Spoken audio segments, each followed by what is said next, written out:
بسم الله الرحمن الرحيم. تبارك الذي بيده الملك وهو على كل شيء قدير، الذي خلق الموت والحياة ليبلوكم أيكم أحسن عملا وهو العزيز الغفور، الذي خلق 7 سماوات طباقا ما ترى في خلق الرحمن من تفاوت فارجع البصر هل ترى من فطور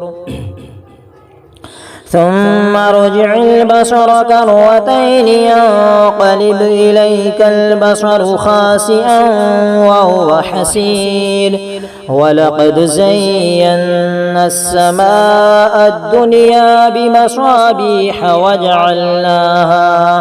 وجعلناها رجوما للشياطين وأعتدنا لهم عذاب السعير، وللذين كفروا بربهم عذاب جهنم وبئس المصير.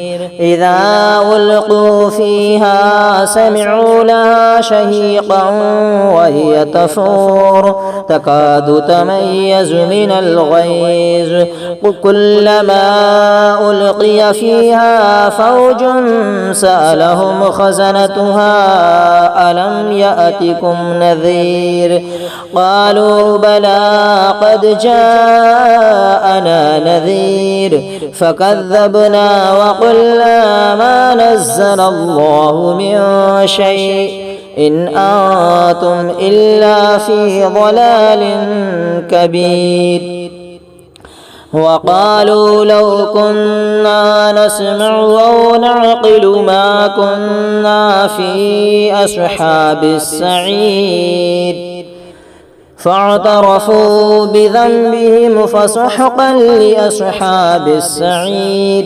إن الذين يخشون ربهم بالغيب لهم مغفرة وأجر كبير.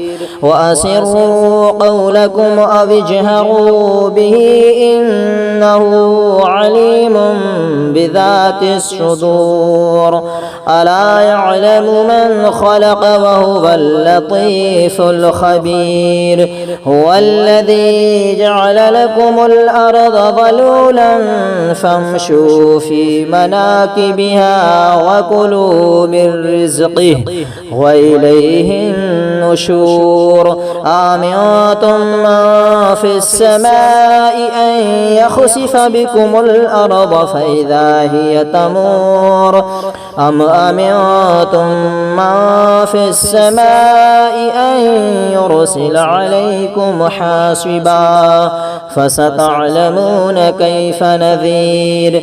ولقد كذب الذين من قبلهم فكيف كان نكير. أولم يروا إلى الطير فوقهم صافات ويقبضن ما يمسكهن إلا الرحمن إنه بكل شيء بصير. أمن هذا الذي هو جند لكم ينصركم من دون الرحمن إن الكافرون إلا في غرور. أمن هذا الذي يرزقكم إن أمسك رزقه بل لجوا في عتب ونفور. أفمن يمشي مكبا على وجهه أهدى أمن يمشي سويا على صراط مستقيم.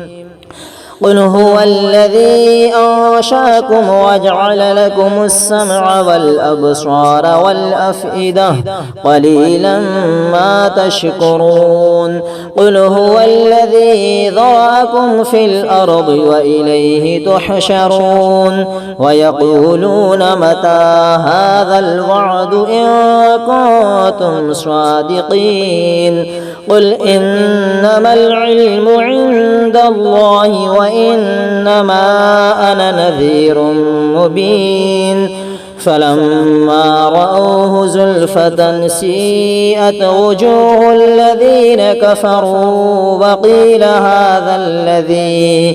هذا الذي كنتم به تدعون قل أرأيتم إن أهلكني الله ومن معي أو رحمنا فمن يجير الكافرين من عذاب أليم قل هو الرحمن آمنا به وعليه توكلنا فستعلمون من هو في ضلال مبين قل أرأيتم إن أصبح ماؤكم غورا فمن يأتيكم بماء معين